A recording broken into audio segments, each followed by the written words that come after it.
The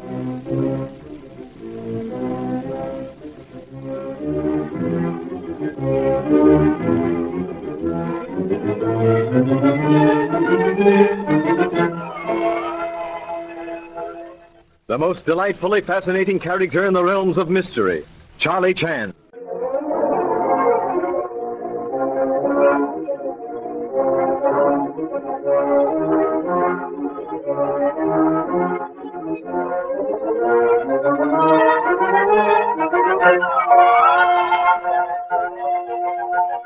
In the murder of Ellen Landini at Pine View, every guest in the house has at various times fallen under suspicion.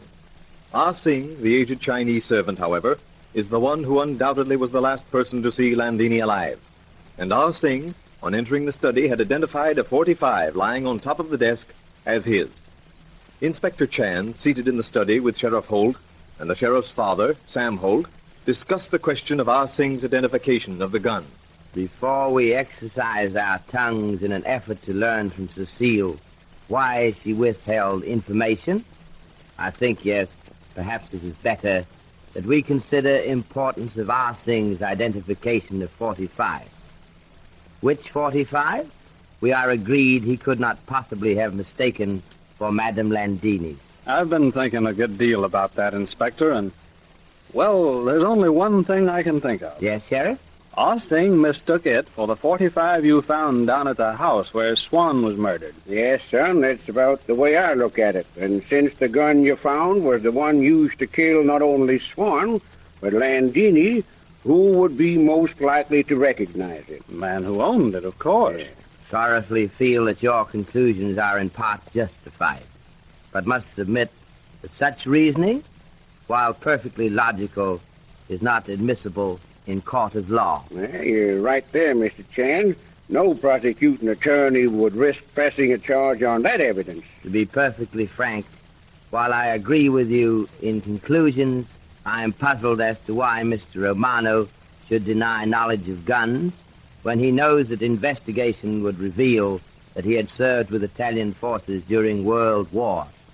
It was very foolish denial. Well, isn't it possible, though, Mr. Chan, that Romano might not even have thought of his services in connection with your question? Yes, Mr. Holt, it's possible, and if so, clearly indicates that Mr. Romano is not guilty person. By the way, Inspector, have you learned anything yet from the book Landini was writing when she was murdered?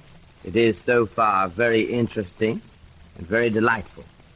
Landini appears from the pages of her book a very different person than one would gather from listening to comments of her various and varied husbands. I remember her when she first came here as the bride of Dudley Ward. A more delightful young woman you'd hardly expect to meet. To return to business, our immediate task is to find that single fact which will explain for us the connection between the pink scarf belonging to Leslie Beaton being found in the dead woman's hand, the red lid on the yellow box, the yellow lid on the red box, and the blue fuzz from the blanket on the arm of the chair and, Inspector? And Ah Sing's willingness, almost eagerness, to claim .45 as his, then his almost immediate denial. That's the part I don't get at all. Why should he claim it in the first place? Because he thought it was his? I don't think so. Not after the way he has consistently denied all the other things we charged him with. When one hunts the fox, it is well to attempt to think as the fox thinks. Let us place ourselves in a situation in which Ah Sing found himself when he saw .45 lying on top of desk. Well, his first thought would be, well, they found the gun. And his next thought would be to deny that it was his gun, not to admit it. However, that is what Ah Sing did not do. What then was his reason? Suppose for a moment, if you please, that Ah Sing did not kill Landini. Then recognition of said gun as his would, in his eyes, in no way incriminate him, as he would be aware of fact that his gun had not been used at least to commit murder. and he might for a moment think that it had been discovered that his gun had been used to fire the misleading shot after Landini's death. But that's impossible, Dad. No one could mistake that .45 for that gun of Landini's. Yeah, but if Ah Sing didn't know anything about the affair at all, suppose he is innocent, he wouldn't know which gun was which. Correct, Mr. Holt. And do not forget, please, that Ah Sing did not examine 45 sufficiently closely to determine whether or not it had ever been fired. Then Ah Sing's recognition of that gun could be as much in his favor as it is against him. Quite so, Sheriff. But there is another explanation of Ah Sing's contradictory attitude.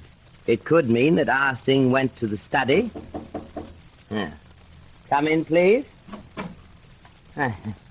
Sit down, Miss Beaton, please. Thank you. Sheriff, will you ask Cecil to step into study? Please. Also, Mr. Ryder. Surely. Thank you so much. You seem very serious, Mr. Chan. I am, Miss Beaton. I am going to ask of you a favor. Why, certainly, Mr. Chan. You don't really have to ask, you know. But I am remindful that between friends, frequent reproofs make friendship distant. If you mean that you are to reprove me for something, then I assure you that it could never affect our friendship. That is indeed heartening admission. Miss Beaton, you are to marry Sheriff. After much thought expended upon matter, I have determined to say this to you.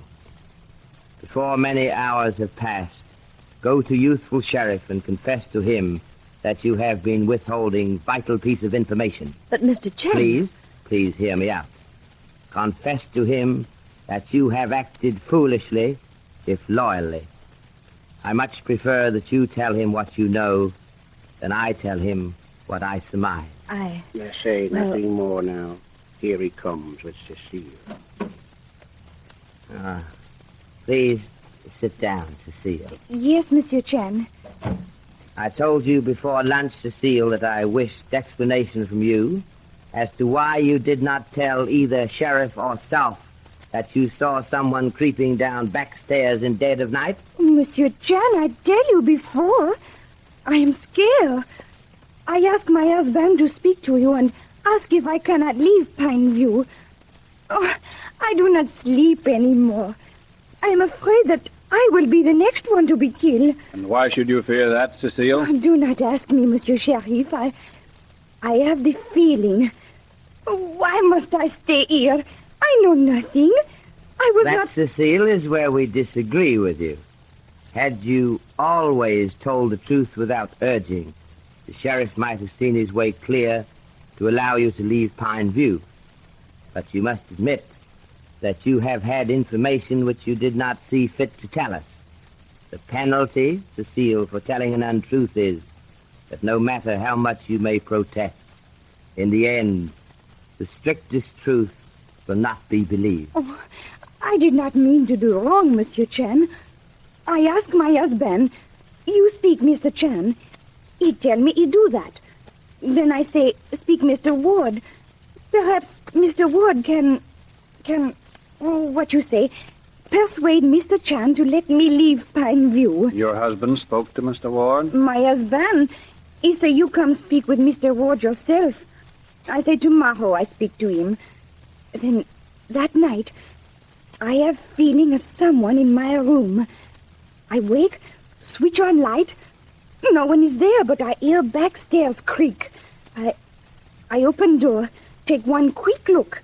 I see someone, then I go back to bed. You told all of this to Mr. Ward? Yes, monsieur, I tell him. And Mr. Ward said what, Cecile?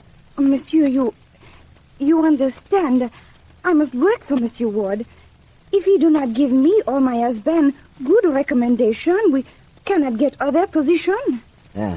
If you wish us to understand, Cecile, that what you say is in confidence, I'm certain that in as far as the law permits us, we do so. Am I correct, Sheriff? Right, Inspector. Very well, Cecile. I tell Mr. Ward everything. I tell him that it is Monsieur Ryder I see on backstairs. Monsieur Ward, he say... Yes? He say, better that you do not mention this to Inspector Chen. It will perhaps prolong unnecessarily. I think he say, it might prolong unnecessarily the investigation. Well, thank you so much, Cecile. We shall respect your confidence. Perhaps better that you go now before we invite Mr. Ryder to give his explanation of the affair. Oh, thank you, Monsieur Chen, for understanding. Did you see Mr. Ryder? Yeah, he said he'd be right up. I can understand Cecile's attitude.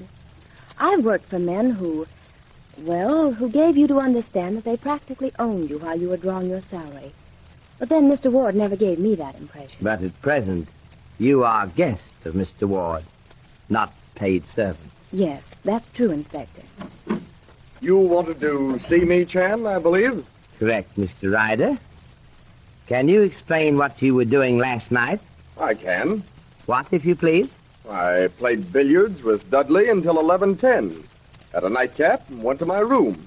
I read for about 20 minutes and then went to bed. You did not leave your room again, Mr. Ryder? I did not. You're absolutely positive of that, Ryder? Be careful, Mr. Ryder. Take your time in answering. Say, what is this? Has somebody else been murdered and I don't know about it? Please, Mr. Ryder, at present, we are doing questioning. We await your answer. Did you or did you not leave your room and go down back stairs last night? I did not. That is your final word, Mr. Ryder? My only and final word, Chan. Now or at any time. What significance lies behind John Ryder's denial? Or is Cecile trying to hide something by throwing suspicion upon Ryder? We'll have to leave it to Inspector Chan to determine.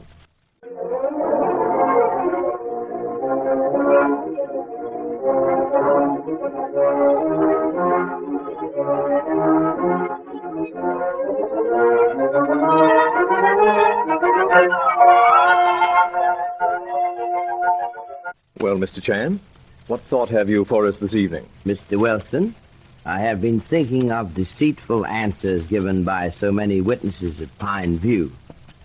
Ancient Chinese saying has it that one cannot tell by looking at baskets whether it contains rubbish or precious stones. So it is with man. Outward appearance is not indication of whether he is honest or dishonest. That is something only to be learned by critical observation.